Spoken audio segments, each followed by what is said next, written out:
حاليا احنا في سنة 2024، هل شركتك هتفضل موجودة بعد 10 سنين من دلوقتي؟ ده سؤال مهم، لازم كل الشركات تسأل السؤال ده لنفسها. العالم بيعيش أوقات صعبة جدا والأسواق في حالة اضطراب مستمر، والتكنولوجيا بتتطور بسرعة جدا. كتير من الشركات مش قادرة تواكب السرعة دي في التحول الرقمي، وده علشان مفيش رؤية استراتيجية طويلة الأمد لمواكبة التطور التكنولوجي الموجود في الماركت حاليا. على فكرة ممكن شركتك تقدم خدمة كويسة جدا وجودتها عالية، بس لو ما اتحركتش مع التطور التكنولوجي الموجود في العالم دلوقتي وما عملتش تحول رقمي عشان تحقق أهداف الشركة بغض النظر عن الصناعة اللي هي موجودة فيها، ممكن تختفي في وقت قصير.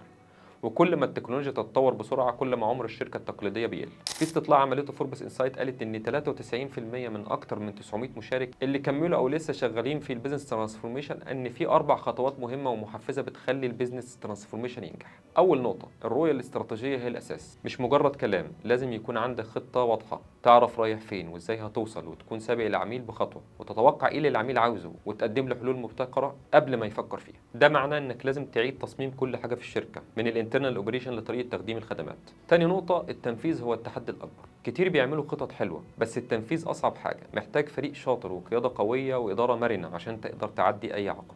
في دراسة عملتها شركة ماكنزي بتقول إن أكتر من 70% من مشاريع التحول الرقمي بتفشل، وده بسبب صعوبة التنفيذ. النقطة اللي بعدها، التحول رحلة مستمرة مش واجهة.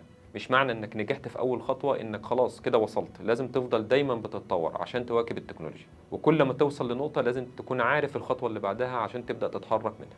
النقطة اللي بعدها، العميل أهم حاجة بس بشكل جديد. العميل دلوقتي مش عاوز مجرد منتج أو خدمة، هو عاوز حلول لمشاكله، عاوز تجربة جديدة ممتعة، وده بيحتاج تحليل بيانات وذكاء اصطناعي عشان تقدر تفهم عميلك كويس وتقدم له اللي هو عاوزه قبل ما هو يطلبه.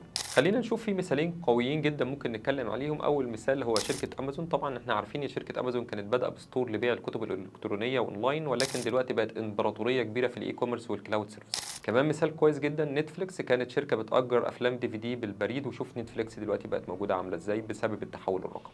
على النقيض خلينا نشوف شركات ما واجبتش التكنولوجي حصل فيها ايه. شركة كوداك كانت شركة عملاقة في مجال التصوير بس أصرت على الطرق التقليدية اللي هي كانت بتعملها وما قدرتش تطور أو تواكب التكنولوجي الموجود في التصوير، وده أدى إلى إفلاسها. شركة نوكيا كانت شركة رائدة في سوق الهواتف المحمولة بس فشلت في التكيف مع ظهور السمارت فون، وده خلاها تخسر مكانها في السوق. هنا التقرير بيتكلم عن ان التحول الرقمي مش مجرد كلام، دي رحلة طويلة ومهمة عشان شركتك تبقى موجودة. لو شركتك مش ماشية مع التطور التكنولوجي عمرها قصير، لازم يكون عندك رؤية واضحة وتنفيذ قوي، وتركز دايما على احتياجات العميل اللي بتظهر باستمرار. ما تنساش ابدأ رحلة التحول الرقمي لشركتك من النهاردة.